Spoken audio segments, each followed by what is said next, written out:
At Lowe's, every pro is an MVP to us. It doesn't matter how big or small your business is. If you're a plumber, roofer, electrician, or remodeler, your business earns back when you spend, gets exclusive offers, and paint rewards. It all adds up to help drive your business. Join Lowe's MVP's Pro Rewards and Partnership Program today. Minimum purchase required. Earnings and paint rewards awarded as Lowe's e-gift cards. Exclusions, restrictions, and more terms apply. Valid through 12/31/22. See Lowes.com/L/Pro Loyalty terms. Subject to change. U.S. only. The National Broadcasting Company presents The Adventures of Sam Spade, Detective.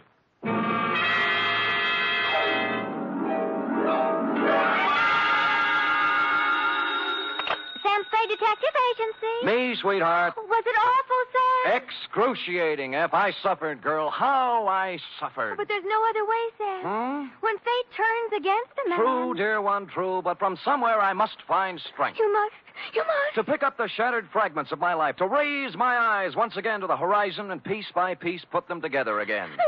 And the two of us, dear one, hand in hand, shall go marching down the years together. Oh, yes. Brace yourself, sweetheart. I'll try, Sam. Gather together the homely, humble tools of your trade. Find 6 dry handkerchiefs and prepare to greet me with a smile behind the tears. I'll be down before you can change stations with a report entitled The Soap Opera Caper.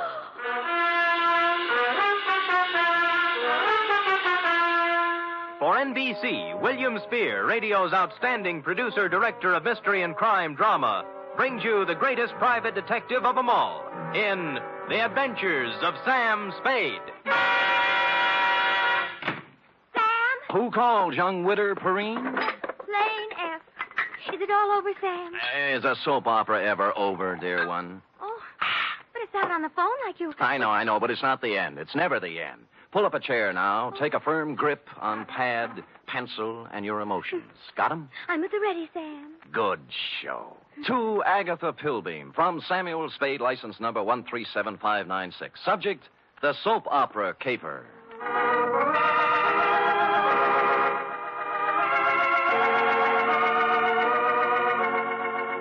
How was I to know what was on her mind?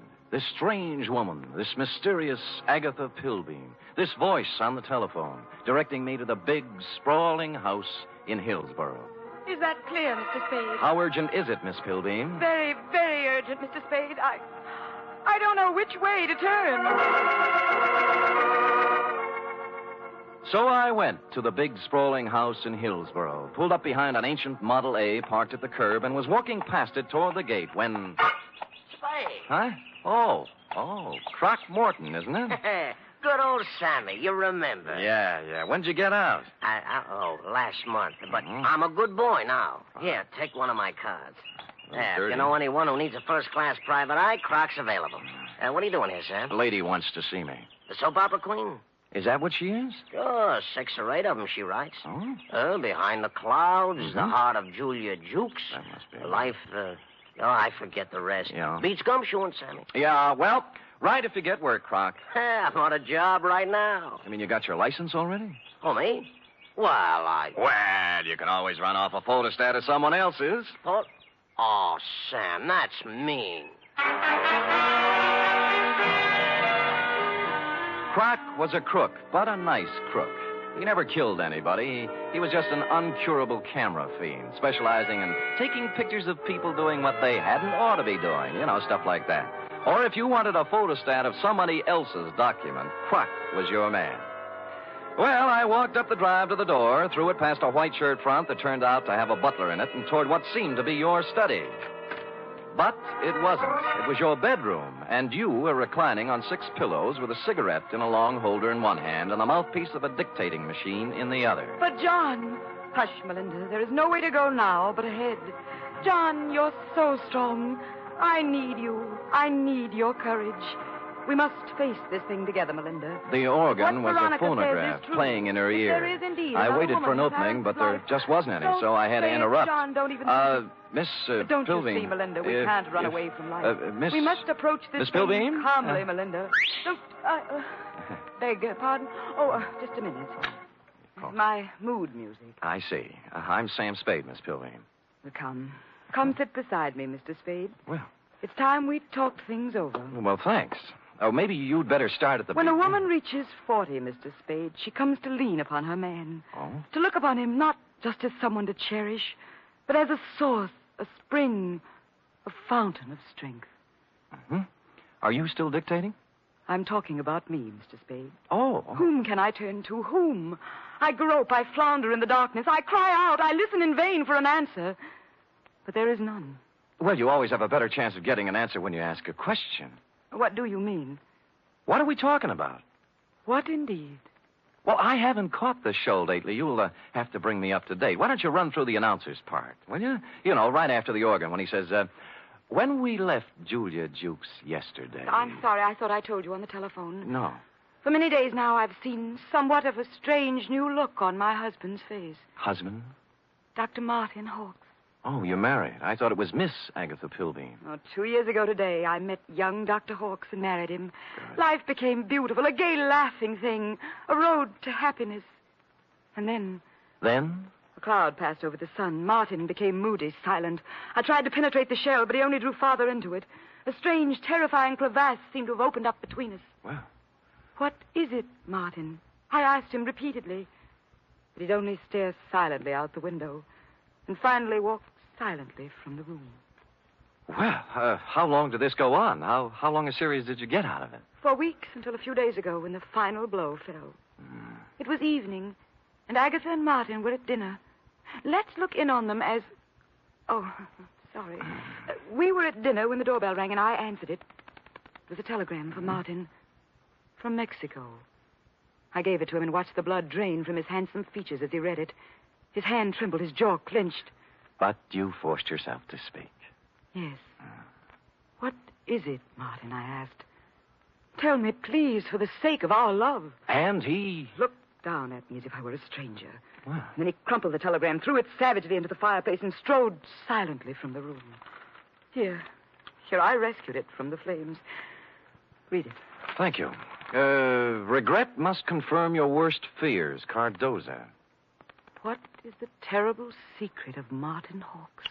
Yes. Why did he act so strangely when the mysterious telegram arrived from Mexico? And above all, where is he? You mean he didn't come back? He's been gone for 4 days, Mr. Spade. I must find him. Now, of all times, I need his love. When a woman reaches 40... I know. What do you mean, now of all times? It's been just a week now since the report came back from the laboratory after my physical examination. Oh. The doctor from Vienna. Mm-hmm. You see, Mr. Spade, I, too, have a terrible secret. Well, don't you want to tell me about it? Yes. I have a very rare, incurable disease. There are only 6 short weeks to live.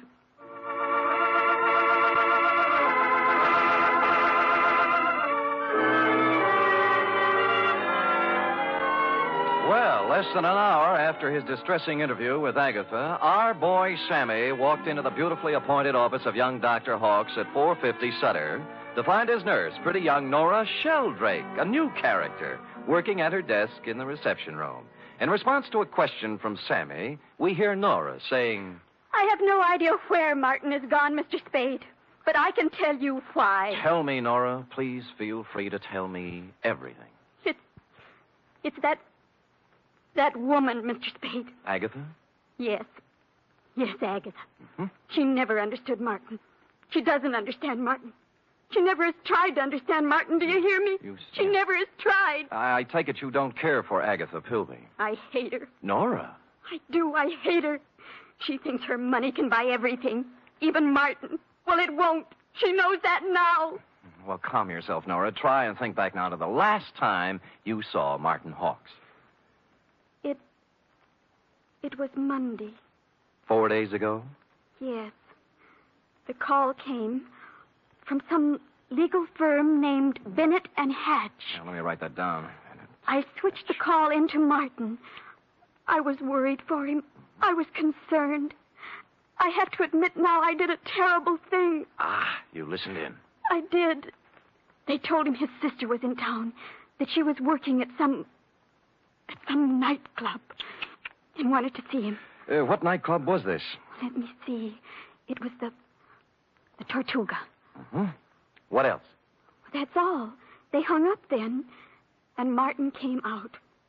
I watched the blood drain from his handsome features. His hand trembled, his jaw clenched. Yes. I'm going out, Nora, he said. If I'm not back, don't worry. That's all. It was so like Martin.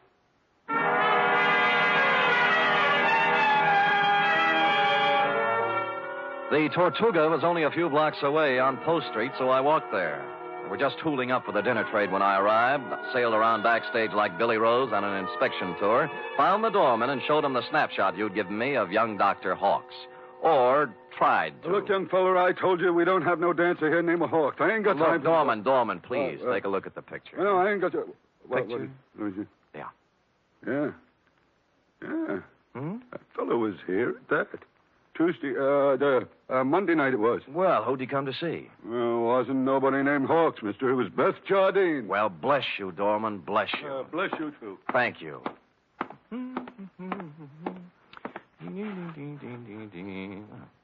Beth Jardine. Well, Come in. Close the door, will you? Yeah. Drafty. Yeah. Is there anything I can... There sure is.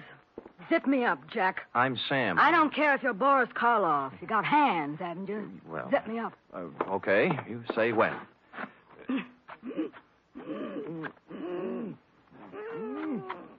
When?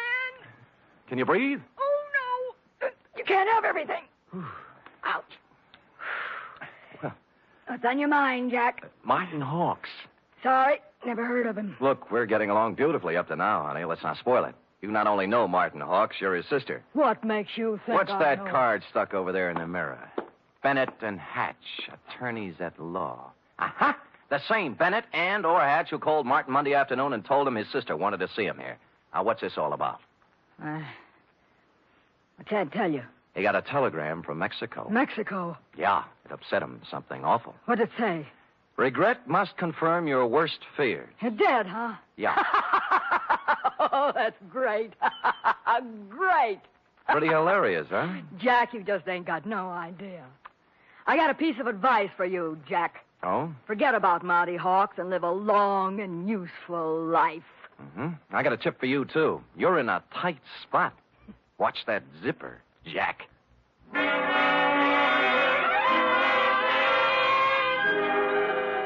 One of the heavier soap opera types, Beth was, with a throaty voice and the talent for besmirching reputations.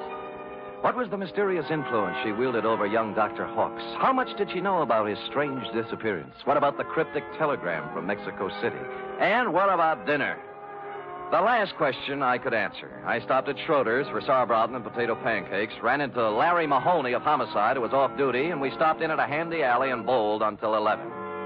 I was walking back down Market Street when I passed the Flood Building, which reminded me of the firm of Bennett and Hatch, who resided there. As a matter of fact, it looked like they were there right now, since the light was on behind the second-floor window with their name on it. Now, the sensible thing would have been to call around 9 in the morning, but as I seldom do sensible things, I hustled up the stairs and down the corridor to their office.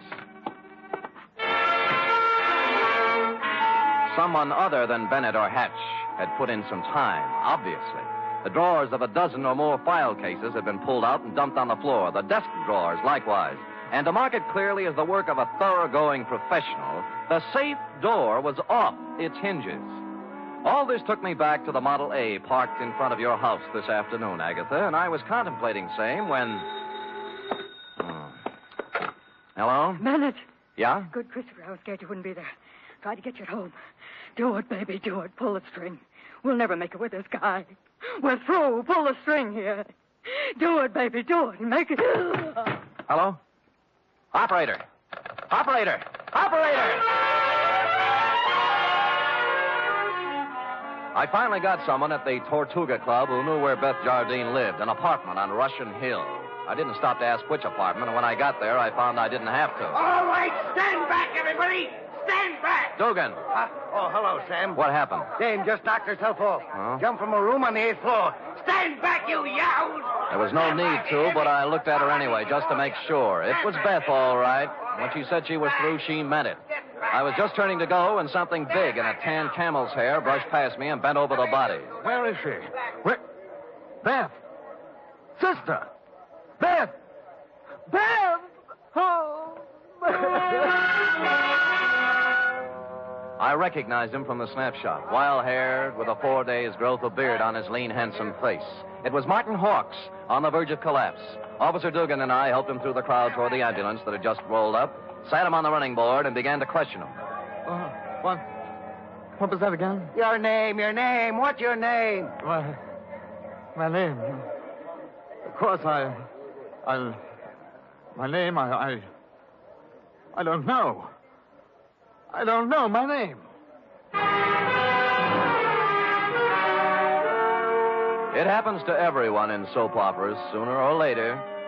When he'd filled out the forms on poor Beth Jardine, old Doc Peterson gave Martin a double O, blew his nose, and announced with a twinkle in his eye, Appears to me like young Dr. Hawks has got himself a case of amnesia.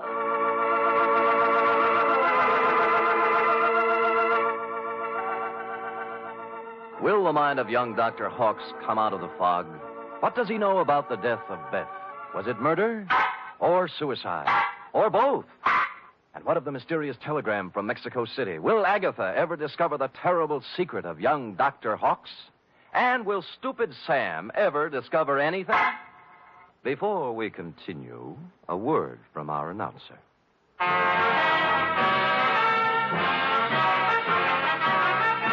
You are listening to the weekly adventure of radio's most famous detective, Sam Spade.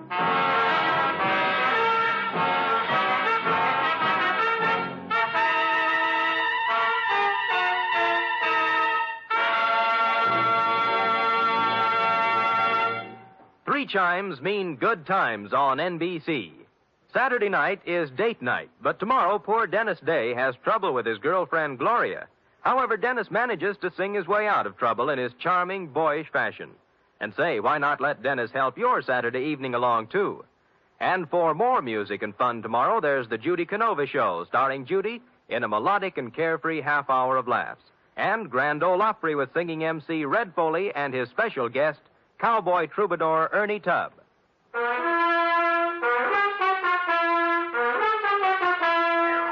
And now back to the soap opera caper, tonight's adventure with Sam Spade.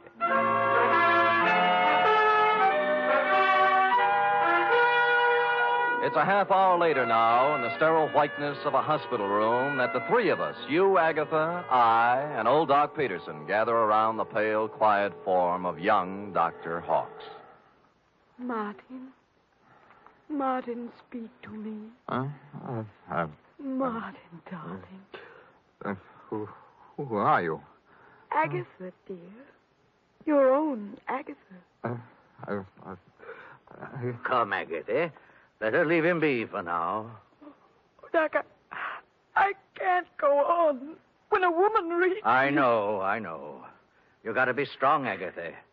Sam, we better leave him be for now. Well, you're the doctor. Oh, Doc, what could have done this to Martin? Oh, shock sometimes. You don't mean... Yes, I'm afraid I do. Seeing his sister, then? Could be. Or sometimes it's just a matter of a body getting into such a fix his mind backs off and refuses to have any part of it. The wire from Mexico City. Huh?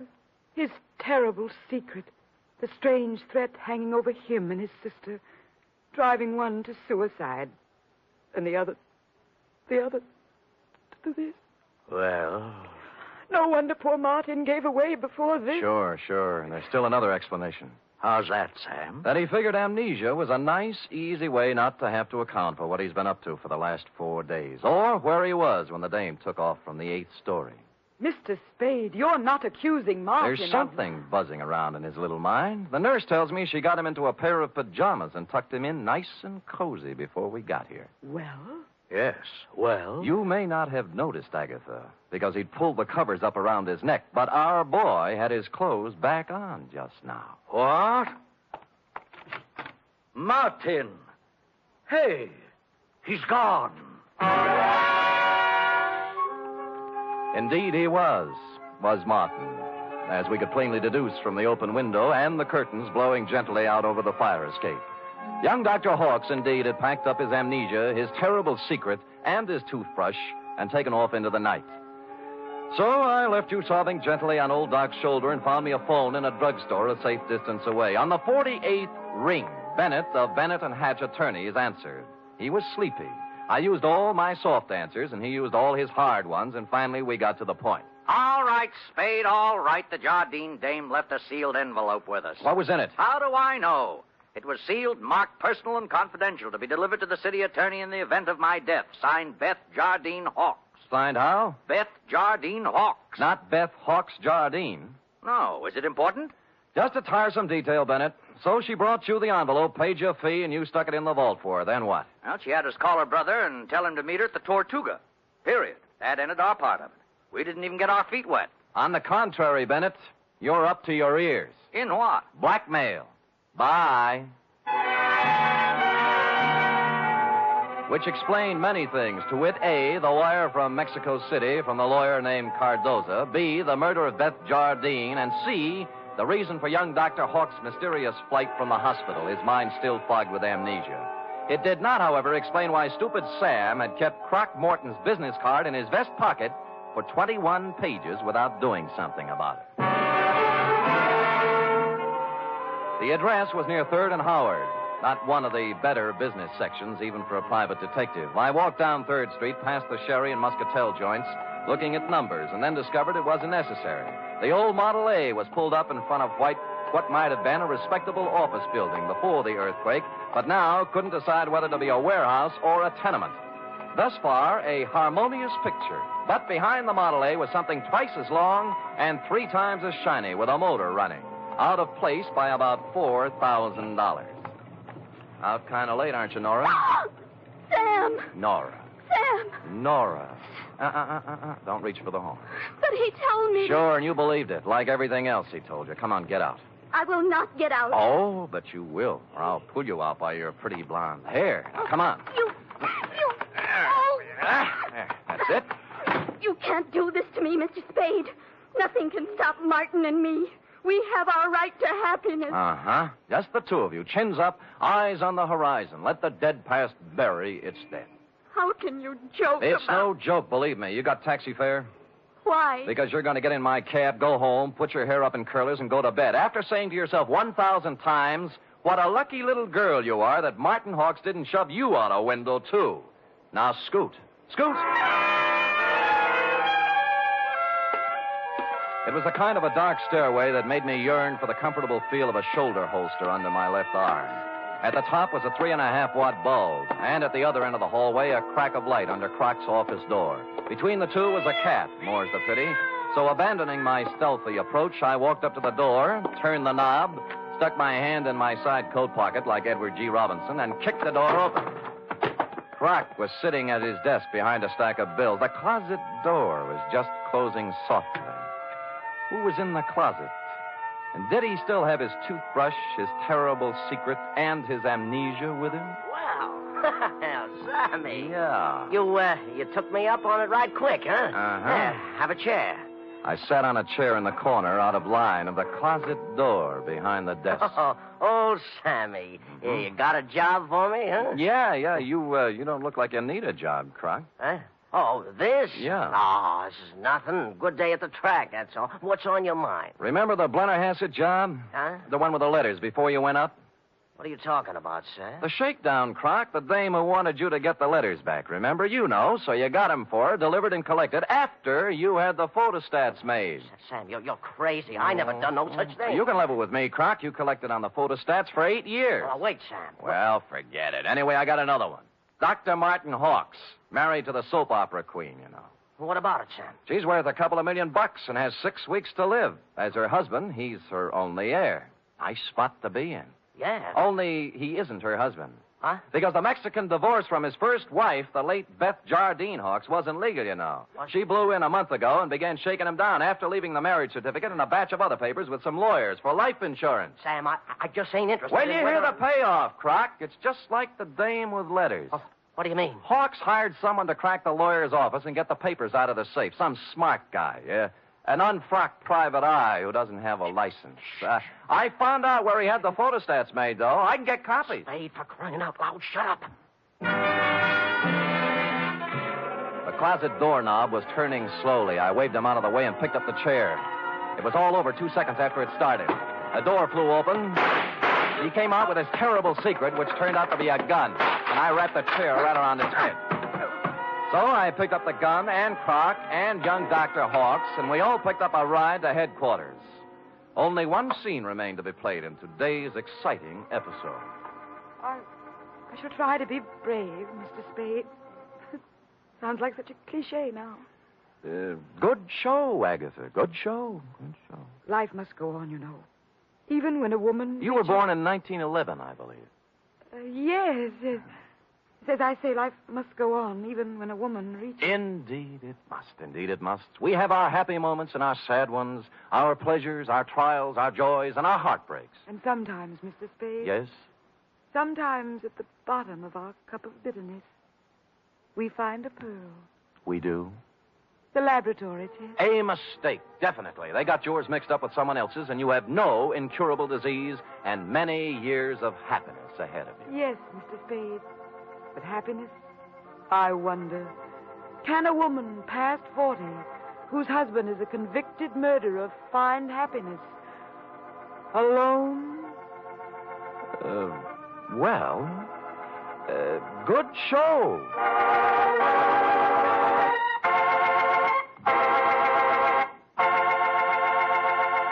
Period. End of opera. Oh, Sam.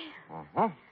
Sam, I can't wait for tomorrow's episode. Be sure to tune in at this very same time, Cherub, and meanwhile, answer me this. What, Sam? How long will it take a woman past 20 to turn out a 25-page report? Yes, sir. I'll have the answer after a brief word from our announcer.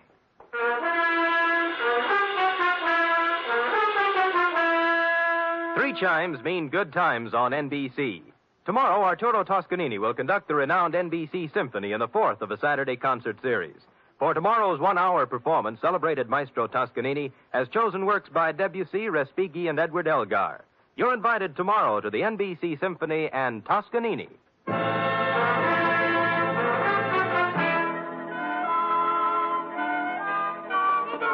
Oh, dear. Oh, there, little girl. No tears now. No tears. They're tears of gratitude, Sam. When I read all this about other people's troubles, I'm so grateful to you for the smooth life we have together. Effie. Sam. Effie. Sam. Effie. Sam. That takes about 10 seconds. Go ahead. I'm only merely a secretary, but... Shh. It's over now. Matter of fact, we're 10 seconds over. Oh, well, Sam, I haven't even your wife to be versus... Nothing but peace and quiet. And fairly regular paycheck. With only a corpse now and then to produce a ripple on the mirror smoothness of our bliss. Oh, that's beautiful, Sam. I thought so. You don't have a single terrible secret either. No, but just to keep you interested, dear one, from time to time I shall pick up a piece of paper, read it, let the blood drain slowly from my face, then clasp you to me thusly, Sam! holding you close, and just before striding silently from the room, mutter in your shell-pink ear. I know. Good night, Sam. Good night, sweetheart.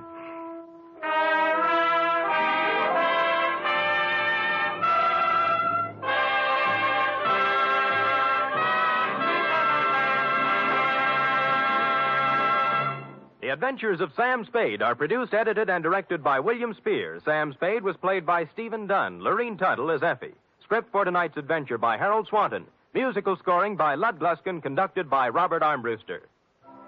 Join us again next week, same time, for another adventure with Sam Spade. Join the magnificent Montague and have fun at Duffy's Tavern on NBC. At Lowe's, every pro is an MVP to us. It doesn't matter how big or small your business is. If you're a plumber, roofer, electrician, or remodeler, your business earns back when you spend, gets exclusive offers, and paint rewards. It all adds up to help drive your business. Join Lowe's MVP's Pro Rewards and Partnership Program today. Minimum purchase required. Earnings and paint rewards awarded as Lowe's e-gift cards. Exclusions, restrictions, and more terms apply. Valid through 12/31/22. See Lowe's.com/L/Pro Loyalty Terms. Subject to change. U.S. only.